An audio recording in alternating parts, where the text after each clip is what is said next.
చాలా సంతోషం. ప్రియమైన దేవుని బిడ్డలారా, నేను చదువుకున్న రోజుల్లో 6th క్లాస్ చదువుకునే ఒక కుర్రోడు, 10th క్లాస్ చదువుకునే ఒక కుర్రోడు, ఇద్దరు ఫ్రెండ్స్. ప్రియమైన దేవుని బిడ్డలారా, సహజంగా 10th క్లాస్ చదివే పిల్లోడు 10th క్లాస్ పిల్లలతో స్నేహం చేస్తాడు. 6th క్లాస్ చదివే పిల్లోడు, అవునా, 5th క్లాస్ చదివే పిల్లోడు 5th క్లాసు 6th క్లాస్ పిల్లలతో స్నేహం చేస్తారు.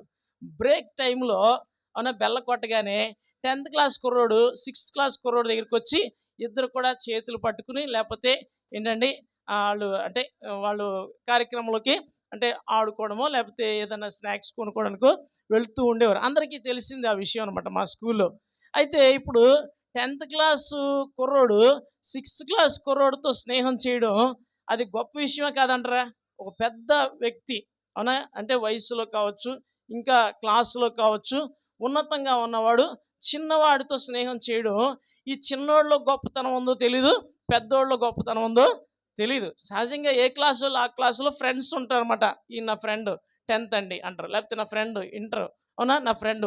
సో అలాగూ ఉండడం సహజం. ప్రియమైన దేవుడా, కానీ ఈ పెద్ద కుర్రోడు చిన్న కుర్రోడితో స్నేహం చేస్తానంటే సహజంగా చిన్నోళ్ళు ఏదో స్పెషల్ అయి ఉండొచ్చు. బంధువు కాదు, ఏదో స్పెషల్, వీళ్ళు మంచితనమో లేకపోతే జ్ఞానమో ఏదో టాలెంట్ ఏదో ఉండుంటుంది. అందుకే ఆ పెద్ద అంటే 10వ తరగతి చదువుతున్న కుర్రోడు, అవునా, కింద క్లాసులో 6th క్లాసులో ఉండే కుర్రోడితో స్నేహము చేస్తున్నాడు. అవునా కదండి? మరి అలాగే ప్రియమైన దేవుడారా, దేవుడు కూడా మనతో స్నేహం చేయడానికి ఇష్టపడుతున్నాడు. మన ప్రభు యొక్క గొప్పతనము ఎందులో ఉందంటే ఆయన యొక్క హ్యూమిలిటీలో, తగ్గింపులో ఉంది. ఆయన ఎంతో గొప్పడని మనకు తెలుసు. 147వ కీర్తనలో 5వ వచనంలో తీయమన్నప్పుడు తీయండి.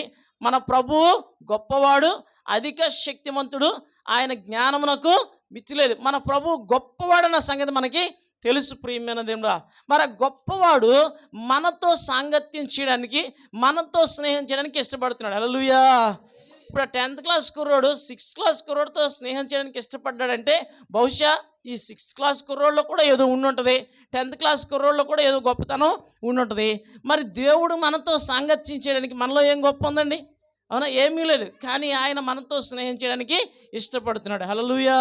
అందుకే ప్రియమైన దేవుళ్ళరా, దేవుని గొప్పతనము ఆయన తగ్గింపులో ఉంది, ఆయన, అవునా, వినయములో ఉంది. అది మనం ఈరోజు ధ్యానించుకుందాం. హల్లెలూయా.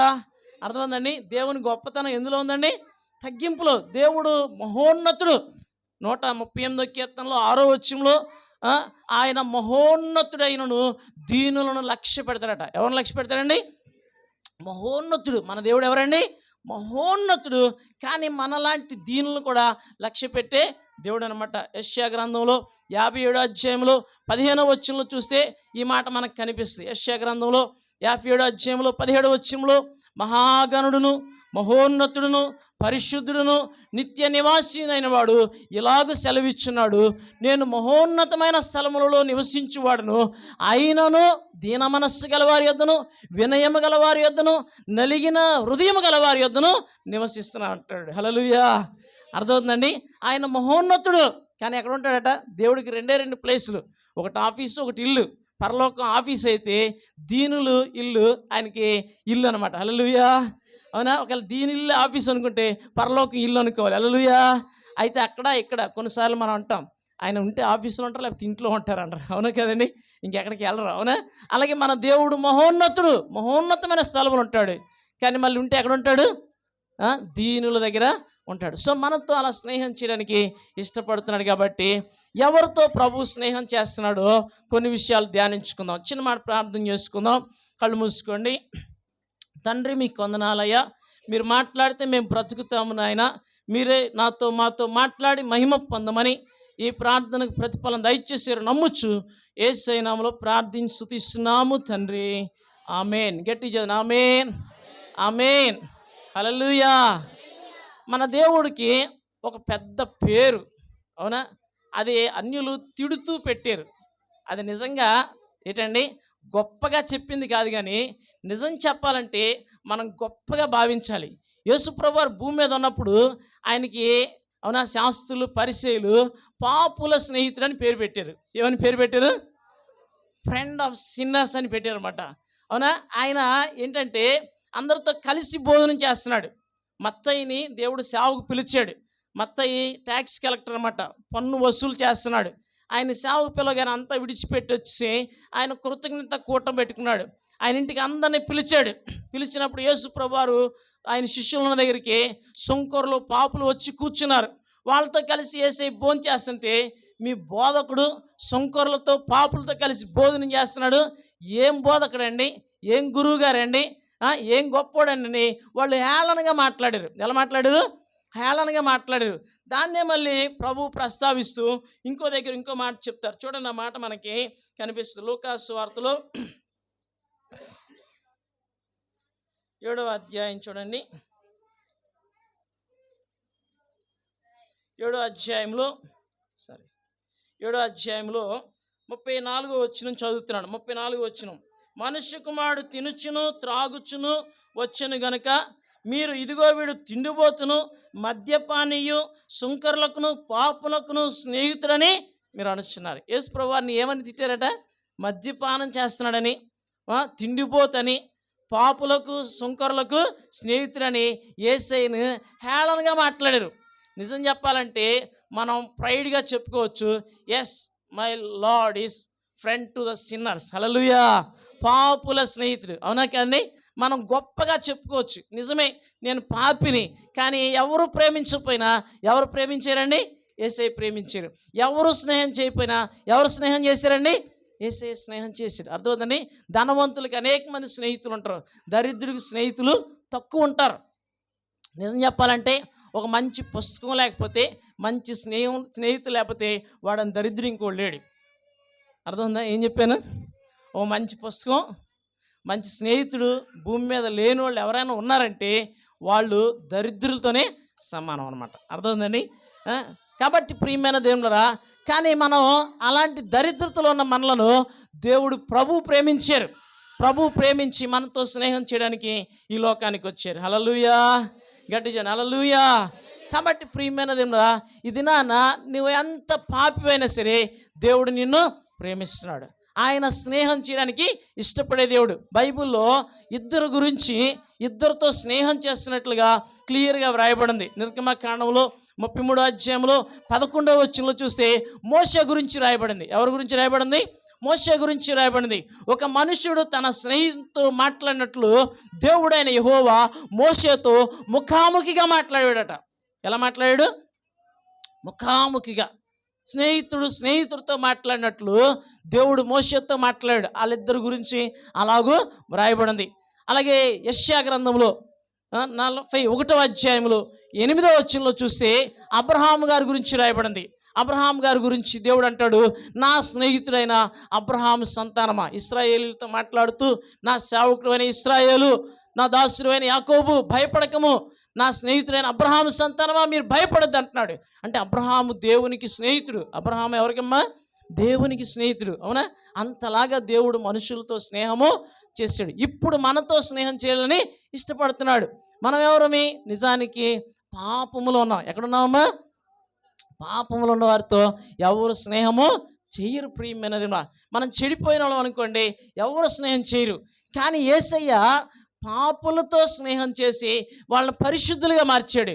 కానీ పాపములో ఉన్న వారితో స్నేహం చేసి మనమైతే చెడిపోవడానికి అవకాశం ఉంది, కానీ యేసయ్య చెడిపోలేదు. హల్లెలూయా. గట్టి చేద్దాం. హల్లెలూయా.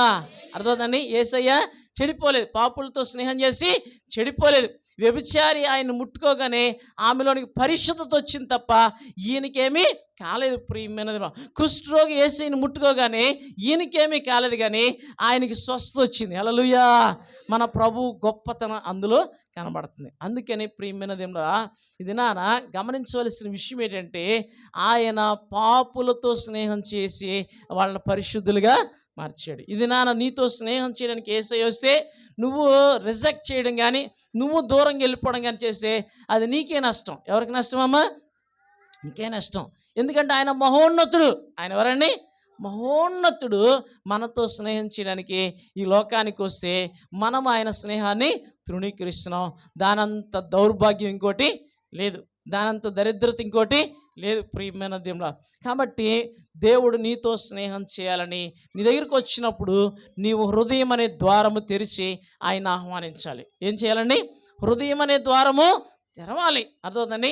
ఆ ద్వారము తెరిస్తే ఆయన నీతో సహవాసము చేస్తాడు. ప్రకటన గ్రంథంలో 3వ అధ్యాయంలో 20వ వచనంలో చూస్తే ఆ మాట కనిపిస్తుంది. ప్రకటన గ్రంథం 3వ అధ్యాయంలో 20వ వచనంలో, ఎవడైనా నా స్వరము విని తలుపు తీసిన యెడల అతనిలోనికి నేను వచ్చి నివాసము చేసేదను, అతడు నాతోను నేను అతనితోను కలిసి భోజనము చేయదు. ఏం చేద్దామంటున్నాడు? భోజనం. ప్రియమైన దేవుళ్ళారా, కాబట్టి దినాన ఆయన స్వరం విని తలుపు తీస్తే ఖచ్చితంగా నీవు ఆయనతో సహవాసము చేస్తావు. సువార్త ద్వారా దేవుని స్వరం మనకి వినబడుతుంది. యేసే దేవుడని, యేసే రక్షకుడని, యేసు రక్తం ప్రతి పాపమును కడుగునని మనకు స్వరం వినబడుతుంది. ఒకవేళ విని తలుపు తీసామనుకోండి, ఆయన మనతో స్నేహం చేస్తాడు. హల్లెలూయా, హల్లెలూయా. అది గొప్ప స్నేహం. ఈ లోక స్నేహాలన్నిటికంటే గొప్ప స్నేహము యేసయ్యతో స్నేహం. నువ్వు చెప్పగలవా యేసయ్య నా ఫ్రెండ్ అని? అవునా? చెప్పగలిగితే నువ్వు ధన్యుడు. హల్లెలూయా. అర్థమైందండి? యేసయ్య మనకు ఫ్రెండ్ లాగా ఉండాలని ఆశపడుతున్నాడు. ఆయన దేవుడే, ఆయన ప్రభువే, ఆయన సృష్టికర్తే, ఆయన రక్షకుడే, ఆయన విమోచకుడే, ఆయన బలవంతుడే, ఆయన గొప్పవాడే. అర్థమవుతుందండి? ఆయన పరాక్రమమును ఎవరు కూడా వర్ణించలేరు. పోయిన ఆదివారం వర్షిప్ మెసేజ్లో పాస్టర్ గారు 106వ కీర్తన ధ్యానించినప్పుడు 2వ వచనంలో ఆ మాట చెప్పారు. ఆయన కీర్తి అంతటిని ఎవరు వర్ణించగలడు? ఆయన ప్రభావం ఎవడు ప్రకటించగలడు? ఎవరు ప్రకటించలేరు. అవునా? అంత గొప్పవాడు ఎంత దీనస్థితికి వచ్చాడు. హల్లెలూయా. అవునా? తిండిపోతులతో త్రాగుబోతులతో యేసయ్య కలిసి ఉంటే వాళ్ళు హేళన చేశారు. అది ఆయన దిగజారినతనం కాదు, కానీ అది ఆయన ఔన్నత్యము. ఏంటండి అది ఆయన ఔన్నత్యం. ప్రియమైన దేవుడా, ఆయన తగ్గించుకుని మన ఇంటికి వచ్చాడు. కాబట్టి ప్రియమైన దేవుళ్ళారా, గమనించవలసిన విషయం ఏంటంటే ఆయన మనతో స్నేహం చేయడానికి ఇష్టపడుతున్నారు. అర్థమవుతుందండి? హల్లెలూయా, హల్లెలూయా. కాబట్టి ఇది నీవు ఆయనతో స్నేహం చేయడానికి ఇష్టపడితే ఆయన ఎప్పుడు నిన్ను విడిచిపెట్టడు అన్న విషయాన్ని మనం జ్ఞాపకం చేసుకుందాం.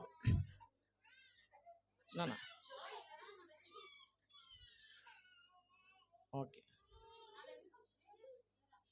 ఇద్దరు మగపిల్లలు ఉంటే ఇదే బాధ. ఆడపిల్లకి చెప్పిన మాట వింటదమ్మా.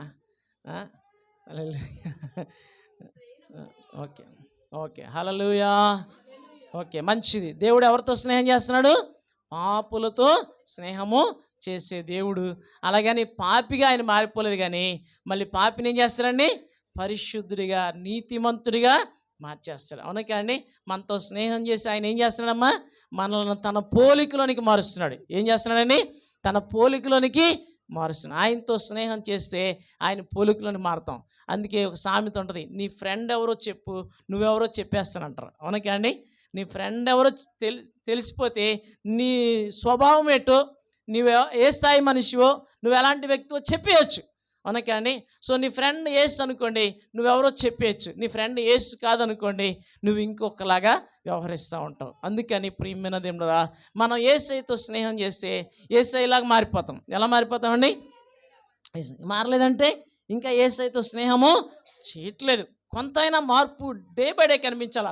ఒక్క రోజులోనే పూర్తిగా మారిపోతామని నేను చెప్పను, కానీ అవునా, దినదినము మారుతూ ఉంటాం ప్రియమైన దేవుడా. కాబట్టి దినాన మనలతో యేసయ్య స్నేహం చేయడానికి ఇష్టపడుతున్నారు. పాపులతో స్నేహం చేసి వారిని పరిశుద్ధులుగా మారుస్తున్నాడు. ఇంకా ఎవరితో స్నేహం చేస్తాడో చూద్దాం. చూడండి, హోషేయ గ్రంథం 13వ అధ్యాయం చూడండి. హోషేయ గ్రంథం 13వ అధ్యాయము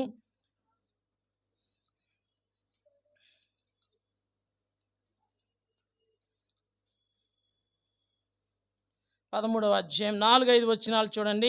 ఇశ్రాయేలీలతో దేవుడు మాట్లాడుతూ ఈ మాట అంటున్నారు, మీరు ఐగుప్తు దేశములో నుండి వచ్చినది మొదలుకొని యెహోవానగు నేనే మీ దేవుడను, నన్ను తప్ప నీవు ఏ దేవుని ఎరుగవు, నేను తప్ప రక్షకుడును లేడు, మహా ఎండకు కాలిన అరణ్యములో నిన్ను స్నేహించిన వాడను నేనే. హల్లెలూయా. మన దేవుడట మహా ఎండకు కాలిన అరణ్యములో మనల్ని స్నేహిస్తారట. ఎప్పుడు స్నేహిస్తారండి? మహా ఎండకు కాలిన అంటే శ్రమలో. ప్రియమైన దేవుడా, కొంతమంది స్నేహితులు మనల్ని విడిచిపెట్టిపోవచ్చు. అర్థమైందండి? అందుకే ఒక సామెత ఉంటుంది అనమాట. అర్థమైందండి? భార్య గుణమట భర్త పేదరికంలో బయటపడతట, భర్త గుణమట భార్య అనారోగ్యంగా ఉన్నప్పుడు బయటపడతట, కూతురు గుణమట వయసు వచ్చాక బయటపడుతుందట, కొడుకు గుణమట పెళ్ళయ్యాక బయటపడుతుందట. అర్థమైందండి? అన్నదమ్ముల గుణమట ఆస్తులు పంపకాల టైంలో బయటపడతాట. స్నేహితుల గుణమట మనకు శ్రమలు వచ్చినప్పుడు బయటపడుతుందట. స్నేహితుల గుణం ఎప్పుడు బయటపడుతుంది? శ్రమలు వచ్చినప్పుడు బయటపడతాయి. మనం శ్రమలో ఉన్నాం అనుకోండి, నిజమైన స్నేహితుడైతే విడువక ప్రేమిస్తాడు. ఏం చేస్తాడండి? విడువక ప్రేమిస్తాడు. నిజమైన స్నేహితుడు విడువక ప్రేమిస్తాడు. అట్టివాడు దుర్దశలో సహోదరుడుగా ఉంటాడు. ఎలా ఉంటాడండి? సహోదరుడుగా ఉంటాడు. నిజమైన స్నేహితుడు కష్టం వస్తే విడిచిపెట్టడం. మన యేసయ్య నిజమైన స్నేహితుడు కాబట్టి మనం ఎన్ని శ్రమలో ఉన్నా మనల్ని విడిచిపెట్టాడు. హల్లెలూయా. అది హల్లెలూయా. మహా ఎండకి కాలిన అరణ్యములో ఏంటండి, యేసయ్య ఒక్కడే మనల్ని విడిచిపెట్టకుండా మనకు తోడై ఉంటాడు. అందుకే యేసయ్య అంటాడు, శ్రమలోనే నీకు తోడై ఉంటాను. ఎవరైనా అంటారు ఏంటి? అనరు. కొన్నిసార్లు భార్య అయినా వదిలేసి వెళ్ళిపోద్ది, భర్త అయినా వదిలేసి వెళ్ళిపోతాడు. కానీ ప్రభు మాత్రం వదలడు. ఆయన విడువని స్నేహితుడు. ఏ స్నేహితుడండి? మంచి స్నేహితుడు, గొప్ప స్నేహితుడు అన్నమాట. శ్రమలో మనకు విడిచిపెట్టడు. ప్రియమైన దేవుడు, చూడండి ఆ మాటలు సామెతల గ్రంథంలో ఉన్న కొన్ని మాటలు మనం చదువుకుందాం. 17 చదవండి. సామెతల గ్రంథం 17. నిజమైన స్నేహితుడు విడువక ప్రేమించును, దుర్దశలు అట్టివాడు సహోదరుడుగా ఉంటాడండి. హల్లెలూయా. ఎంత మంచి మాట అండి. అలాగే 18:24 చదవండి. 18:24.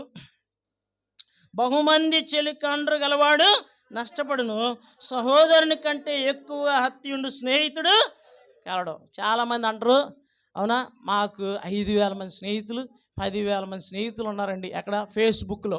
నీకు జ్వరం వస్తే ఒక్కడొచ్చి పలకరిస్తారా? ఎంతండి? ఫ్రెండ్స్ ఎంతమందో, అవునా, కానీ జ్వరం వచ్చిన రోజుని, హాస్పిటల్ ఉన్న రోజుని ఒక్కడొచ్చి పలకరిస్తారండి? ఫేస్బుక్లో ఎంతమంది ఫ్రెండ్స్ ఉన్నారనేది ముఖ్యం కాదు, కానీ వాట్సాప్లో ఎంతమంది ఫ్రెండ్స్ ఉన్నారని ముఖ్యం కాదు, కానీ ఇంకేమున్నాయండి, ఇన్స్టాగ్రామ్లో ఎంతమంది ఫ్రెండ్స్ ఉన్నారని ముఖ్యం కాదు, కానీ అవునా ఏంటండి, సహోదరుని కంటే ఎక్కువగా హత్యుండే స్నేహితుడు ఒక్కడుంటే చాలు. హల్లెలూయా. ఆ ఒక్కడు మన యేసయ్య. హల్లెలూయా. ఆ ఒక్కడు ఎవరమ్మా? యేసయ్య. అంతే. యేసయ్య మాత్రం విడిచిపెట్టడం. ఎవరు విడిచిపెట్టినా సరే, ఎవరు విడిచిపెట్టరమ్మా? యేసయ్య విడిచిపెట్టరు. అందుకని దుర్దశలో, కష్టములో, నష్టములో ఆయన మనల్ని విడిచిపెట్టరు. అందుకే ప్రియమైన దేవుడు ఆయన్ని కలిగి ఉండడం గొప్ప సంగతి. ప్రియమైన దేవుడు, ఇంకా చూడండి కొన్ని మాటలు మనకి కనిపిస్తాయి. ఇదే సామెతల గ్రంథంలో 27వ అధ్యాయం చూడండి, 6వ వచనం చదవండి. మేలు కోరి స్నేహితుడు గాయములు చేయను, పగవాడు లెక్కలేని ముద్దులు పెడతాడట. మేలు కోరి స్నేహితుడు ఏం చేస్తాడు? గాయాలు చేస్తాడు.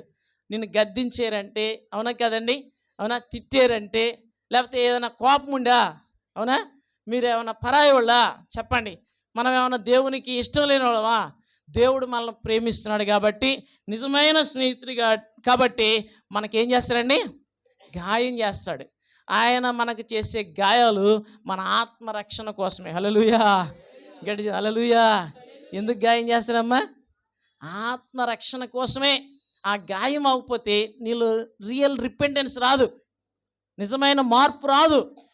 అందుకే ఆయన గాయం చేస్తాడు. ఎందుకంటే నీ ఆత్మ నరకానికి వెళ్ళడం ఇష్టం లేక. అర్థమవుతుందండి? హల్లెలూయా. హల్లెలూయా. కాబట్టి నిజమైన స్నేహితుడు ఏం చేస్తాడంటే గాయములు చేస్తాడు. పగవాడు ఏం చేస్తాడంటే లెక్కలేని ముద్దులు పెడతాడు. అబ్బా నువ్వెంత గ్రేట్ అంటాడు. ఏది పని చేసినా, అవునా, డోరేమాన్ సీరియల్ ఒకటి ఉంటుంది, మీరు చూసారో లేదో, ఆడ ఒక గ్యాడ్జెట్ పెట్టుకుంటాడు. ఆ గ్యాడ్జెట్లో పొగుడుతూ ఉంటుంది. ఆ గ్యాడ్జెట్ ఏ పని చేసినా నువ్వు గ్రేట్ గ్రేట్ గ్రేట్ అంటూ ఉంటుంది. ఒకరోజు ఆడికే చిరాకు వచ్చి డోరేమాన్కి తీసి అవతల పడేస్తాడు, ఈ పొగడతలు నాకు వద్దని. అవునా కదండి? అలా గ్యాడ్జెట్ పెట్టుకుంటే మనకు కూడా అందరూ పొగుడుతూ ఉంటారు. అవునా కదండి? అలా పొగడతలు వద్దు. పొగిడేవాళ్ళు ఎప్పటికైనా సరే ప్రియమైన దేవుడురా మన వెనకాల ఏంటంటే గొయ్యి తవ్వుతారని అర్థం. మిమ్మల్ని పొగడతలేదంటే దేవుడు మిమ్మల్ని దీవించాడని అర్థం. హల్లెలూయా. గట్టి హల్లెలూయా. కాబట్టి ప్రియమైన దేవుని బిడ్డలారా, ఇది నన్ను గమనించవలసిన విషయం ఏంటంటే, మన స్నేహితుడు మహా ఎండకి కాలిన అరణ్యములో స్నేహిస్తాడు. ఎక్కడ చేయిస్తారమ్మా? అరణ్యంలో ఎవరు ఉండరు, ఒంటరు. అవునా కండి? ఆగరు అరణ్యంలో ఒంటరిగా ఉంది. ఎవరు చూశారు? అబ్రహాం పాపం వదిలేసాడు, శారా పోరు పడలేకపోయాడు. అవునా కదండి? ఎవరు లేరు ఇంకా. అవునా కానీ మహా ఎండకి కాలిన అరణ్యములో ఏంటండి ఆగర్ను దేవుడు చూశాడు. అవునా, ఆమె కుమారుడిని బ్రతికించాడు. ఆమె ప్రార్థన విన్నాడు. అవునా కాండి? సంసోను ప్రార్థన విన్నాడు. అవునా కాండి?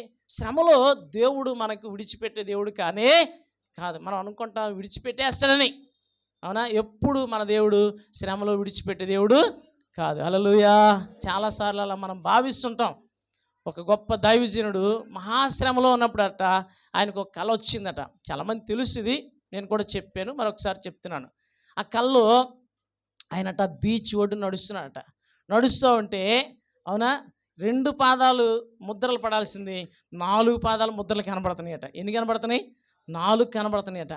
ఇదేంటి నేను ఒక్కనే నడుస్తున్నాను 4 కనబడుతున్నాయి అని చెప్పేసి ఆయన ఆశ్చర్యపోతే అప్పుడు దేవుడు అంటున్నాడట, ఆ 2 పాదాలు నావన్నాడట. హల్లెలూయా. ఎంత గొప్ప సంగతి అండి. అవునా కానీ? ఇంకొంచెం దూరం వెళ్ళాడు. దూరం వెళ్ళేసరికి అక్కడ ముళ్ళు, అవునా, తుప్పలు అన్నీ ఉన్నాయి. అక్కడ 2 పాదాలు కనబడుతున్నాయట. ఎన్ని కనబడుతున్నాయి?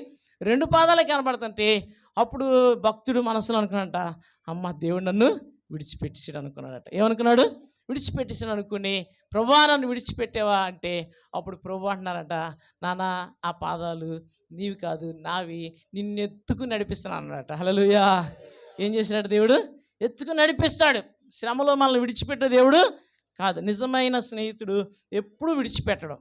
యేసయ్య విడిచిపెట్టడు. ఎవరైనా విడిచిపెట్టవచ్చు, కానీ యేసయ్య మాత్రం విడిచిపెట్టడు. మనం యేసయ్యను అందుకే హత్తుకొని ఉండాలి. ఆయన విడువని దేవుడు, ఎడబాయని దేవుడు. ఆయన గొప్పతనం అందులోనే ఉంది. ఏంటండి? ఆయన మహోన్నతుడైనను ఏం చేస్తాడు? దీనులను లక్ష్య పెట్టే దేవుడు ఆయన. నువ్వు నిజంగా ప్రభువు నమ్మలే కానీ ఆయన నిన్ను విడిచిపెట్టడం అన్న విషయాన్ని నువ్వు జ్ఞాపకము చేసుకోవాలి ప్రియమైన దేవుడా. తర్వాత ఇంకో మాట చూసుకుని మనం ముగించుకోవడానికి ప్రయత్నం చేద్దాం. చూడండి ప్రియమైన దేవుని బిడ్డలారా, యోహాను సువార్త 15వ అధ్యాయంలోనికి రండి. యోహాను సువార్త 15వ అధ్యాయము 13వ వచనం నుండి కొన్ని మాటలు చదువుదాం. 15వ వచనం వరకు చదువుదాం. 13 నుంచి 15. యోహాను సువార్త 15వ అధ్యాయము. తన స్నేహితుల కొరకు తన ప్రాణము పెట్టువాని కంటే ఎక్కువైన ప్రేమ గలవాడు ఎవడునూ లేడు. నేను మీకు ఆజ్ఞాపించు వాటిని చేసిన యెడల మీరు నా స్నేహితులైందురు. దాసుడు తన యజమానుడు చేయు దానిని ఎరుగుడు గనక ఇక మిమ్మును దాసులని పిలవక స్నేహితులని పిలుచున్నాను. హల్లెలూయా. యేసుప్రభువారు ఏమంటున్నారండి? శిష్యులను దాసులు. నిజాన్ని చెప్పాలంటే ఎవరమ్మా? వాళ్ళు దాసులు. కానీ యేసుప్రభువారు ఏం చేశారు? వాళ్ళని స్నేహితులని పిలుస్తున్నారు. రిలేషన్స్ ఈ లోకంలో చాలా ఉన్నాయి. అవునకండి? భార్యాభర్తల రిలేషన్ చాలా గొప్పది. తండ్రి కుమారుల రిలేషను గొప్పది. అన్నదమ్ముల రిలేషను గొప్పది. వాటితో పోల్చుకుంటే స్నేహితుల రిలేషన్ ఇంకా గొప్పది. హల్లెలూయా. అర్థమైందండి? ఇప్పుడు భార్యాభర్త ఉన్నారనుకోండి, భర్త నిజంగా హెడ్డే, భార్య తన తోటిది. తండ్రి కొడుకులు ఉన్నారు. తండ్రి పెద్దోడు, కొడుకు చిన్నోడు. కొడుకు ఎంత పెద్దోడైనా తండ్రి వయసు ఇంకా పెద్దదవుతుంది, ఇంకా పెద్దోడే. అన్నదమ్ములు ఉన్నారు. అన్న పెద్దోడు, తమ్ముడు చిన్నోడు. స్నేహితుల దగ్గరికి వచ్చేసరికి ఇద్దరు ఈక్వలే. స్నేహితులు ఎవరమ్మా? ఇద్దరు ఈక్వలే. వయసు ఏదైనా, స్థాయి ఏదైనా, వాళ్ళిద్దరు ఏంటండి? ఈక్వల్, సమానం అనమాట. ఇప్పుడు యేసు ప్రభువారు ఏం చేస్తున్నారంటే మనలను తనతో సమానం చేసుకుంటున్నాడు. హల్లెలూయా. అది నిజమైన స్నేహం. అర్థమైందన్నమాట? అర్థమైందమ్మా? హల్లెలూయా. స్నేహితులు అంటే ఏంటమ్మా? ఈక్వల్. నువ్వెంత నేను అంతే. కానీ ప్రభువు మనల్ని దాసులని పిలవక స్నేహితులని పిలిచి మన స్థితిని మారుస్తున్నాడు. నువ్వు ఏ స్థితిలో ఉన్నా సరే దేవుడు నీతో స్నేహం చేసి నీ స్థితిని మారుస్తున్నాడు. అర్థం? నువ్వు యేసయ్యతో స్నేహం చేయాలనుకో నీ స్థితి ఎప్పుడు అలాగే ఉంటుంది. దాసుడిగానో, దరిద్రుడిగానో, భక్తిహీనుడిగానో, బలహీనుడిగానో, అవునా, లోకస్తుడిగానో, అవునా, మానవుడిగానో ఉండిపోతావు. కానీ దేవునితో స్నేహం చేసి మనం ఆ స్థాయికి వెళ్తాం. హల్లెలూయా. అర్థమైందండి? మనం దేవునితో స్నేహం చేయకపోతే మన స్థాయి మారదు. మన స్థాయి మారదు, మన స్టేటస్ మారదు. దేవునితో స్నేహం చేయకుండా మనం గొప్ప స్టేటస్లోకి వెళ్ళాలనుకుంటే అవదు ప్రియమైనది. యేసయ్యతో స్నేహం చేసేవాళ్ళే ఉన్నతమైన స్టేటస్లో ఉన్నట్టు. హల్లెలూయా. గట్టి హల్లెలూయా. అర్థమవుతుందమ్మా? కాబట్టి దినాన ప్రియమైన దేవుడా, ఇవి గొప్పవే రిలేషన్స్. తండ్రి కొడుకుల రిలేషను గొప్పదే. అవునా కానీ? భార్యాభర్తల రిలేషను గొప్పదే. అన్నదమ్ముల రిలేషను గొప్పదే. స్నేహితుల రిలేషన్ కూడా తక్కువేమీ కాదు. ఏం కాదమ్మా? తక్కువ కాదు. ఈ రెండు ఈక్వల్. ఒకదానికి ఎక్కువ, ఒకదానికి తక్కువ స్థాయిలు ఉన్నాయి, కానీ స్నేహితులకు మాత్రం ఎక్కువ తక్కువ లేవు. అవునా? సో యేసయ్య ఏం చేశారు? మనల్ని సమాన వారసులను చేశాడు. అవునా కదండి? తనతోటి సమాన వారసులుగా, అన్ని వాగ్దానాలకు వారసులుగా చేశాడు. ఆయన నిత్య జీవము కలవాడు, మనల్ని కూడా నిత్య జీవనకు వారసులుగా చేశాడా లేదండి? అవునా? తన శక్తిని బట్టి మన దీన శరీరంను తన మహిమ గల శరీరమునకు సమరూపము గల దానిగా చేశాడు. అవునా? కానీ ఈక్వల్ చేశాడు. మనల్ని ఏం చేశాడంటే తనతో ఈక్వల్గా చేశాడు. ఇది గొప్ప స్నేహం. ఏ స్నేహితుడితో ఇది సాధ్యమవుద్దో చెప్పండి మీరు? అర్థమైందండి? లోకంలో చాలామంది స్నేహితులు ఉంటారు, ఉండడం తప్పని నేను అంటలేదు.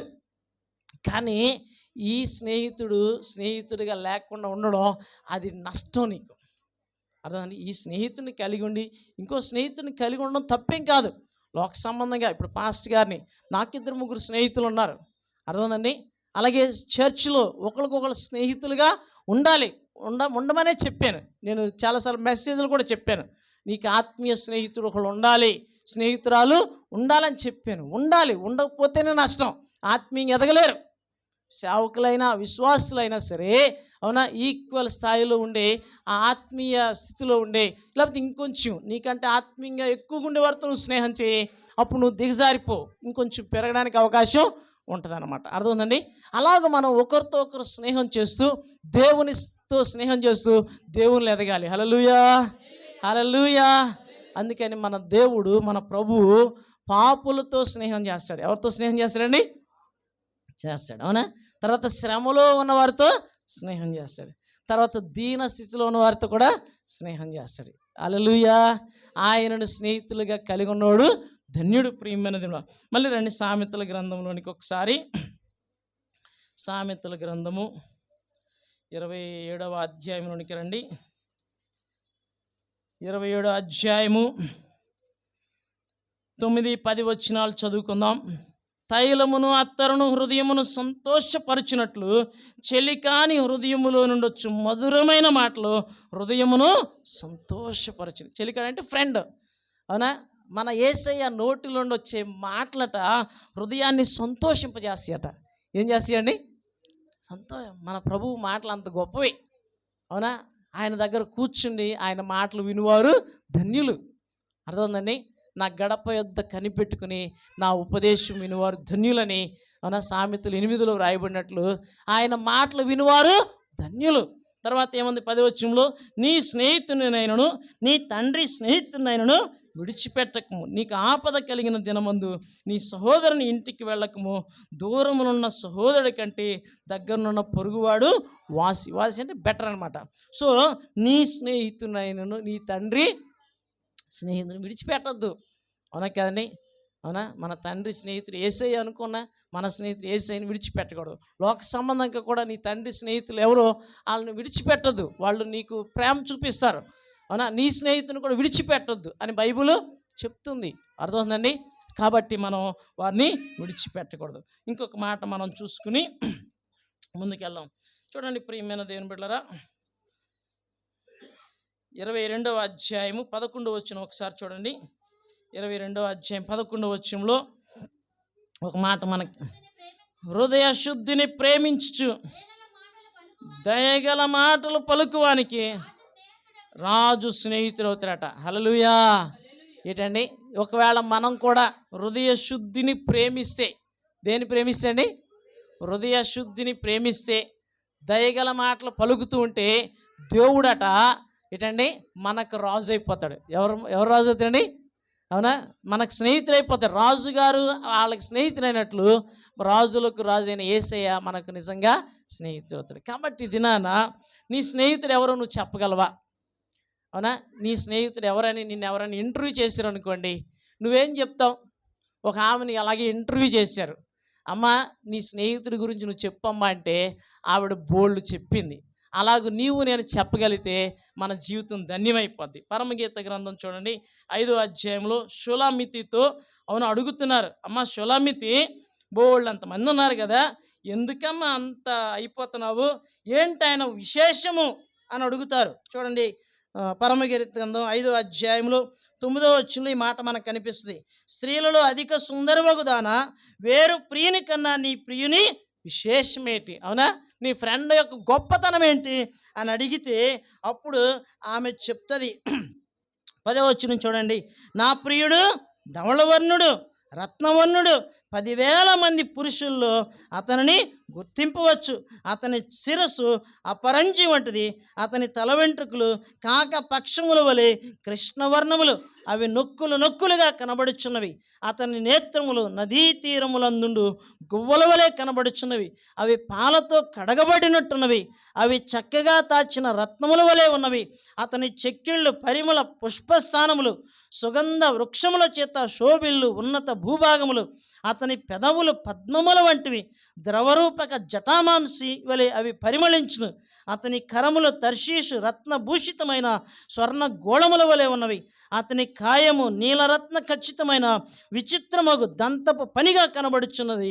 అతని కాళ్ళు మేలిమి బంగారు మట్ల యందు నిలిపిన చలువరాతి స్తంభముల వలె ఉన్నవి. అతని వైఖరి లెబనోను పర్వత తుల్యము, అతని నోరు అతి మధురము. అతడు అతికాంక్షణీయుడు. యెరూషలేము కుమార్తెలారా, ఇతడే నా ప్రియుడు, ఇతడే నా స్నేహితుడు. హల్లెలూయా. ఎవరండి? ఎంత చక్కగా ప్రభువు లక్షణాలు ఇవన్నీ. ఇవన్నీ ఎవరి లక్షణాలండి? ప్రభువు లక్షణాలు. అవునా? ఆయన ధవళవర్ణుడు, ధవళం అంటే తెలుపు. ఆయన ఆయన సౌందర్యవంతుడు. యేసుప్రభువు వారు అంత సౌందర్యవంతుడు ఇంకెవరు లేరు ప్రపంచం మొత్తం మీద, విశ్వం అంతం మీద. హల్లెలూయా. అర్థమైందండి?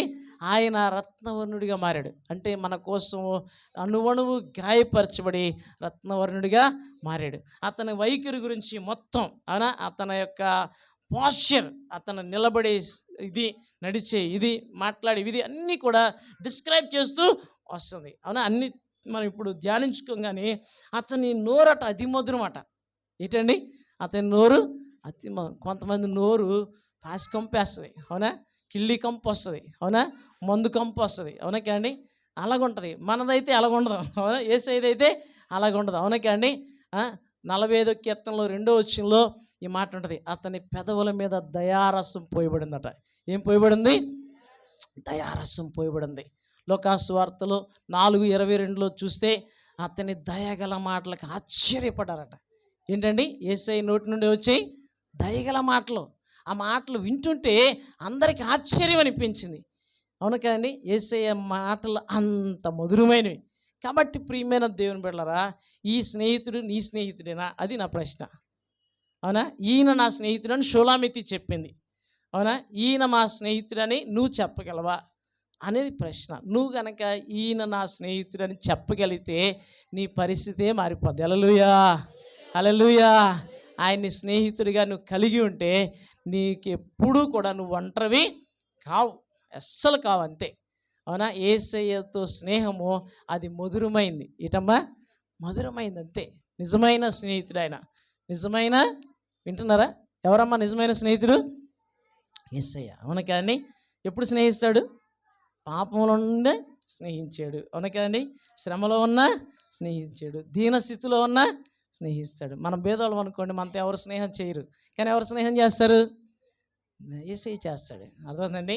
నువ్వు భేదోడు అయినా దీనుడు అయితే ఆయన విడిచిపెట్టడు. అందుకే మళ్ళీ చెప్పండి నాతో పాటు ఒక మాట. యెషయా గ్రంథం 57:15 నాతో పాటు చెప్పండి. మహోన్నతుడును పరిశుద్ధుడును నిత్య నివాసినైన వాడు ఇలాగు సెలవిచ్చున్నాడు, నేను మహోన్నతమైన పరిశుద్ధ స్థలములో నివసించువాడను, అయినను వినయము గల వారి ప్రాణమును ఉజ్జీవింపజేయుటకును, నలిగిన వారి ప్రాణమును ఉజ్జీవింపజేయుటకును, వినయము గల వారి యొద్దను దీన మనస్సు గల వారి యొద్దను నివసించున్నాను. హల్లెలూయా. హల్లెలూయా. లేచి నిలబడదాం. ఒక పాట పాడుకుని ప్రభువుని మహింపరుద్దాం. పాట పాడుకుందాం. స్నేహితుడు, ఇతడే నా ప్రియ స్నేహితుడు. మాస్టర్ గారు గ్రూప్లో కూడా పెడతారు, చూడండి. అందరం కలిసి పాడుకుందాం. ఆ స్నేహితుడు ఎంత గొప్ప స్నేహితుడు, ఆ పాట మనకు డిస్క్రైబ్ చేస్తూ ఉంటుంది. Hallelujah. Thank you Jesus. Thank you Jesus. అయ్యా మీకు వందనాలు. మంచి స్నేహితుడు, నిజమైన స్నేహితుడు, విడువని స్నేహితుడు, ద బెస్ట్ ఫ్రెండ్ అనమాట. Jesus is my best friend. ఇందాక మనం పాడుకున్నాం. Hallelujah. Hallelujah. Hallelujah. Hallelujah. Thank you Jesus.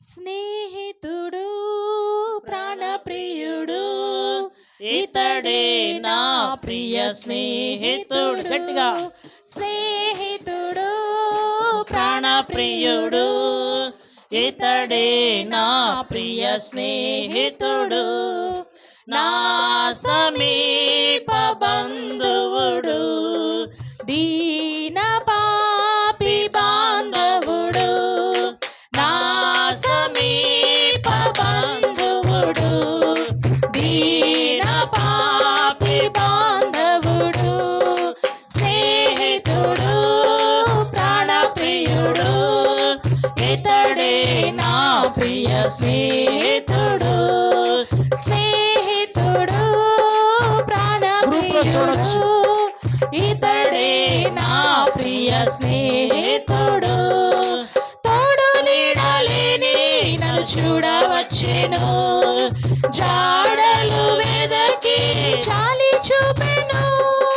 తోడు నీడలేని నన్ను చూడవచ్చెను, జాడలు వెదకి చాలి చూపెను. పాడైన బ్రతుకును బాగు చేసెను, ఎండిన మోడుల చిగురించెను. గట్టిగా పాడైన బ్రతుకును బాగు చేసెను, ఎండిన మోడుల చిగురించెను. వినుమా క్రైస్తవమా, వినుమా యువతరమా, స్నేహితుడు ప్రాణప్రియుడు ఇతడే నా ప్రియ స్నేహితుడు. స్నేహితుడు ప్రాణప్రియుడు ఇతడే నా ప్రియ స్నేహితుడు. దాహము కోరి నే దూరమరిగితి, మరణపు మార దాపురించెను. దాహము కోరి నే దూరమరిగితి, మరణపు మార దాపురించెను. క్రీస్తే జీవం మధురమాయెను, క్షీరాద్రాక్షలు సేదదిచ్చెను. క్రీస్తే జీవం మధురమాయెను, క్షీరాద్రాక్షలు సేదదిచ్చెను.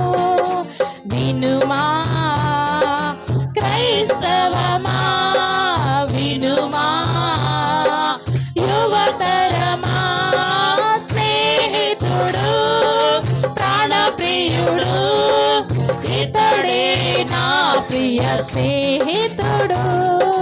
స్నేహితుడు ప్రాణప్రియుడు ఇతడే నా ప్రియ స్నేహితుడు.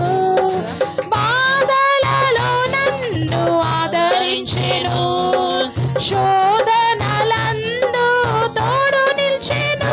అందరూ గట్టిగా బాధలలో నన్ను ఆదరించెను, శోధనలందు తోడు నిల్చెను.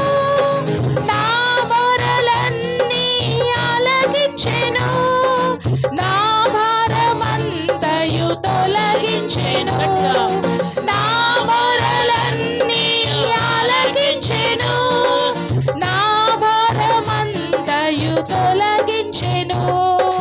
వినుమా క్రైస్తవమా, వినుమా యువతరమా, స్నేహితుడు ప్రాణప్రియుడు ఇతడే నా ప్రియ స్నేహితుడు. స్నేహితుడు ప్రాణప్రియుడు ఇతడే నా ప్రియ స్నేహితుడు.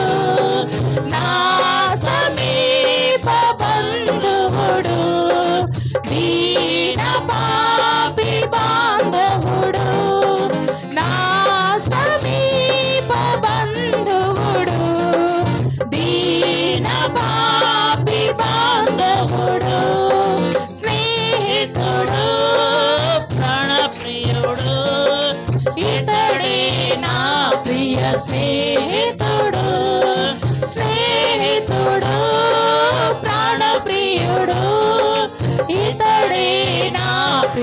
స్నేహితుడు. హల్లెలూయా, హల్లెలూయా.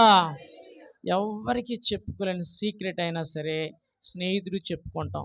స్నేహితుల మధ్య అసలు సీక్రెట్సే ఉండవు.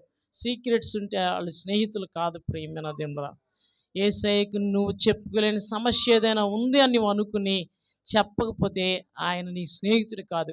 ఆయన నీకు స్నేహితుడైతే నీ సమస్య అంతా కూడా విప్పి చెప్పు, నీ జీవితంలో అద్భుతాన్ని చూస్తావు. ఆయన మంచి స్నేహితుడు, మంచి సలహా ఇస్తాడు, మంచిగా మాట్లాడతాడు, మంచిగా బోధిస్తాడు, మంచిగా తోడుంటాడు, మంచిగా నడిపిస్తాడు. కాబట్టి యేసయ్యను మనం కలిగి ఇక్కడి నుంచి వెళ్దాం. తండ్రి మీకు వందనాలు. మాకు నాయన స్నేహితుడిగా ఉండాలని ఇష్టపడుతున్నారు ప్రభా. అయ్యా తండ్రి, మీ స్నేహము నాయన అది మధురమైనది ప్రభా. అది నాయన నాయన తండ్రి ఎంతో నాయన తండ్రి మధుర క్షణాలను మిగులుస్తుంది ప్రభా. అయ్యా తండ్రి, మా జీవితం ధన్యం చేస్తుంది ప్రభా. అట్టి స్థితిలో నన్ను మమ్మల్ని ఉంచండి తండ్రి. అయ్యా ఇంకా ఎవరైతే ప్రభా నిజమైన స్నేహితుడు అయినా నిన్ను లేకుండా ప్రభా ఫేస్బుక్లో అక్కడ ఇక్కడ వేల మందిని కలిగిన అయ్యా తర్వాత మోసపోయి నిష్ఠూరంగా జీవిస్తున్నారో వాళ్ళని దర్శించు ప్రభా. అయ్యా వారు నిజమైన స్నేహం వైపు, నిజమైన ప్రేమ వైపు నిజముగా ఆదుకుని ఆదరించి మీ వైపు తిరిగిన రక్షణ ఆనందాన్ని, రక్షణ ఆశీర్వాదాలు పొందగలుగుటకు మీ సహాయం దయచేయమని వేడుకుంటూ ఏ ప్రార్థన అంగీకరించి నమ్ముచు యేసయ్య నామములో ప్రార్థించి స్తుతిస్తున్నాము తండ్రి. ఆమేన్, ఆమేన్, ఆమేన్. తలలు వంచుకోండి.